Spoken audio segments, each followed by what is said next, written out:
About 5 minutes, guys. It's cool. Okay. We'd ask because Southern New Jersey is an enlisting area, and some of the representatives like Tom MacArthur have sort of said we don't like this version as it's been presented. How do you, because of the state and local tax deductions? Yeah, I would just really strongly encourage my colleagues in both the House and the Senate to wait till we see the product, right? The budget resolution does nothing more than permit us to do tax reform in the Senate with a simple majority vote. It would have been tragic if the bill had gone down over somebody's assumptions about what the final product might look like, right? Everybody understands there's a challenge in dealing with state and local tax deductibility. There are ways to deal with it. Let's let the process move ahead, which is what the House did yesterday, and we'll see where we end up. Senator Toomey, Yeah. You mentioned that increasing productivity through this tax bill would increase wages as well.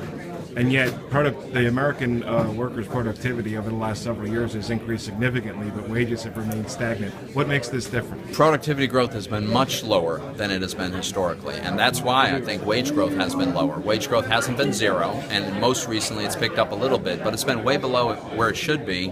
And I think, and I know a lot of economists agree. I've read a lot of analysis on this. The lack of wage growth corresponds to a lack of growth in the capital stock.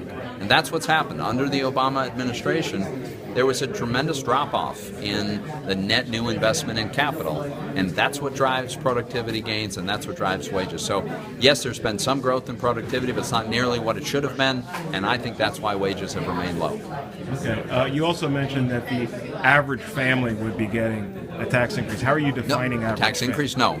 Decrease? No, my goal is that everybody has a tax decrease, right? We have the ability to do that in the way this is designed.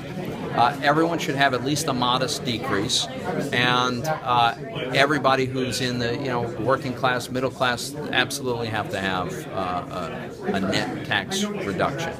So I don't know exactly where the cutoff is. The cutoff is different in Lower Marion Township than it is in Center County, Pennsylvania, and it's different still in Arkansas and New England, right? It varies.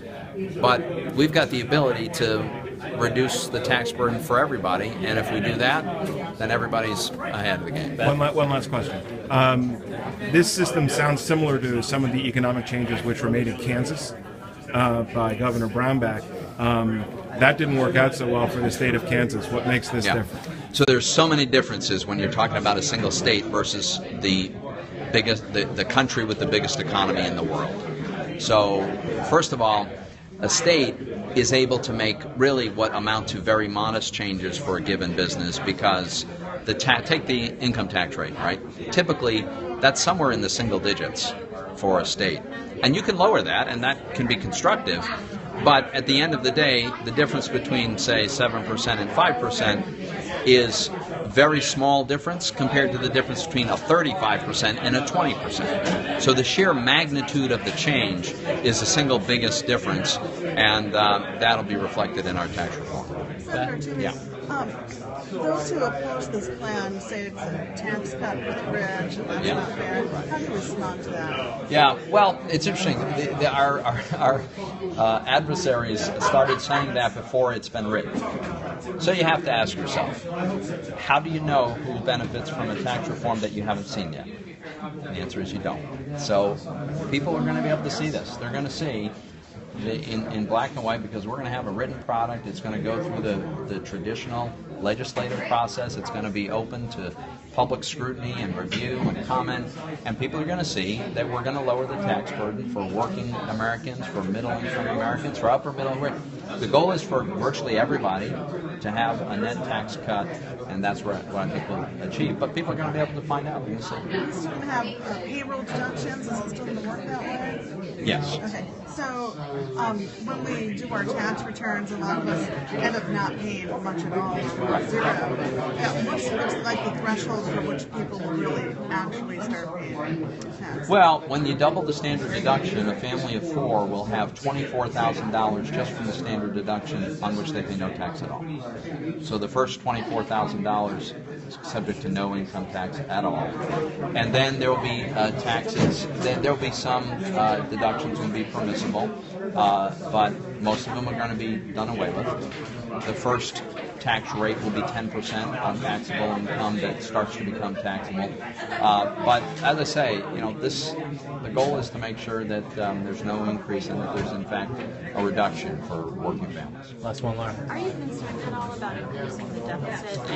And if your answer is well, the economy is going to grow, do you have a way of benchmarking or pinning economic growth to make sure that we are able to? Yeah, it's a great question. It's a great question, and the answer is yes. I'm very concerned. We have too big a deficit. And we have too much debt. I'm very confident that this tax reform is going to reduce the size of our deficit and make sure that we take on less debt going forward than we otherwise would. The mechanism is pretty well agreed among economists.